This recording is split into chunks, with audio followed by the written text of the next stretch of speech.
सच्चिदानंद रूपाय विश्वोत्पत्त्यादिहेतवे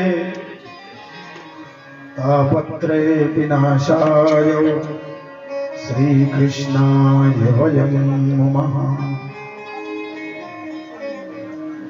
भगवान के तीन स्वरूप सत्य, चित और आनंद, जिसका कभी विनाश नहीं होता उसे सत्य कहते हैं। और सत्य ही नारायण है। नारायण ही है, नारायण ही थे और नारायण ही थे। जगत को हम जिसको वास्तव में वास्तविकता में मानते हो तो मिथ्या है। वस्तुतः नारायण ही सत्य है, इसलिए भागवत जी का शुभारंभ सत्य से शुरू होता है।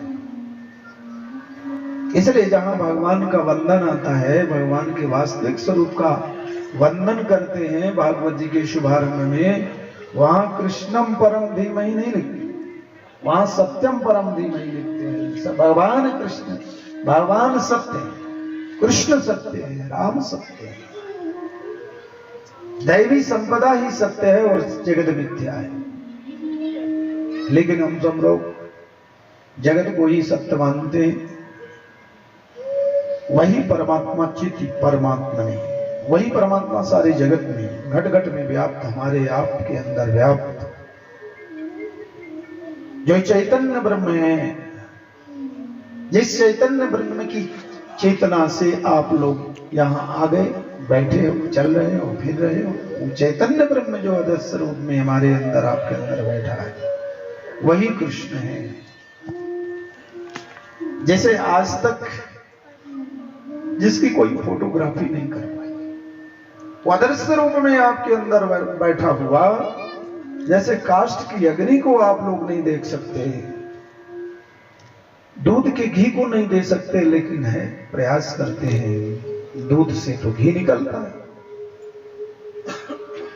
ऐसे ही परमात्मा प्रेम थी प्रकट हो जिज्ञानी, तो सत्य ही कृष्ण है और चित ही कृष्ण है। वही सत्य और चित को जब जगत में सृजनेच्छा होती, जगत को बनाने की इच्छा होती है, जगत में क्रीड़ा करने की इच्छा होती है, जगत में आने की इच्छा होती है, तभी कभी राम बन के आते हैं और कभी कृष्ण बन करके आते हैं। और कृष्ण तो आनंदावतार हैं, प्रेमावतार हैं। तो भगवान कृष्ण ही सत्य हैं, भगवान कृष्ण ही चित हैं और भगवान कृष्ण ही आनंद। तीन शब्द से बना, बोले सच्चिदानंद भगवान की। भगवान कृष्ण के ही द्वारा सृजन, पालन और संहार होता है। इसलिए भगवान कृष्ण सृजन में, अर्थात जब भगवान स्वयं आते हैं, तो देखिए भगवान कृष्ण आए तो जेल में आए, जेल में प्रादुर्भाव प्रकट हुआ। लेकिन जेल में आकर भगवान सारे जगत को ये बताते हैं कि निराशाओं के पीछे आशाएं छिपी, घबराइए मत, जमनी के दिन आई हैं, बनतन लगी हैं देश, घबराने की जरूरत नहीं है। यदि मैं जेल में जन्म करके सारे संसार में जो मेरे भक्त जन हैं, बंदी गृह में हैं, परतंत्र हैं, उनको मैं स्वतंत्र करता हूं, तो तुम्हारे में भी वही सत्ता है। तो भगवान कृष्ण जेल में भी रह के प्रसन्न है, जेल में भी जन्म होता है तो भी, सृजन में भी प्रसन्न है, पालन में भी प्रसन्न है।